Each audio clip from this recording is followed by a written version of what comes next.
ഇനി ഞാൻ എൻ്റെ ഒരു അടുത്തൊരു പരീക്ഷണം കാണിച്ചു തരാം. അതിനായിട്ട് ഒരു 5 നാടൻ മാങ്ങ എടുത്തിട്ട് അത് നല്ല രീതിയിൽ കഴുകി വൃത്തിയാക്കാം. അതിൽ കൂടുതൽ വേണ്ടുന്നവർക്ക് അത്രയും എടുക്കാം. ഞാൻ എൻ്റെ ഒരു പരീക്ഷണം മാത്രമായതുകൊണ്ടാണ് 5 വെച്ച് ഒതുക്കിയത്. എന്നിട്ട് അതിൻ്റെ തൊലി ഇതുപോലെ എടുത്ത് കളയാം. എന്നിട്ട് അത് നമുക്ക് വേറൊരു പാത്രത്തിലേക്ക് മാറ്റാം. അങ്ങനെ നമ്മൾ വേറൊരു പാത്രത്തിലേക്ക് മാറ്റിയതിന് ശേഷം കുറച്ച് പഴുത്ത മാങ്ങേൻ്റെ ഭംഗിയെല്ലാം ആസ്വദിച്ചതിന് ശേഷം നമുക്ക് ആ മാങ്ങ ഒരു ചട്ടിയിലേക്ക് മാറ്റാം. എന്നിട്ട് അതിലേക്ക് ഒരു കഷ്ണം വെല്ലവും ഒരു 2-3 പച്ചമുളകും കുറച്ച് കറിവേപ്പിലയും ഇച്ചിരി ഉപ്പും മഞ്ഞളും മുളകും നമ്മളെ ആവശ്യത്തിനനുസരിച്ചിട്ട് കുറച്ച് വെള്ളവും ചേർത്തിട്ട് നമുക്കത് നന്നായിട്ട് വേവിക്കാൻ വെക്കാം. അത് വെന്ത് വരുന്നവരെ നമ്മൾ വെറുതെ നിൽക്കണ്ടല്ലോ. അപ്പോൾ നമുക്ക് അടുത്ത പണി നോക്കാം.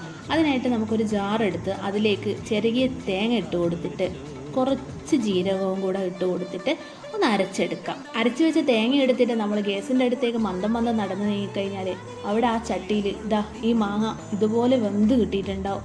പിന്നെ സിമ്പിളാണ്. ആ അരച്ച് വെച്ച തേങ്ങ അതിലങ്ങ് ചേർത്ത്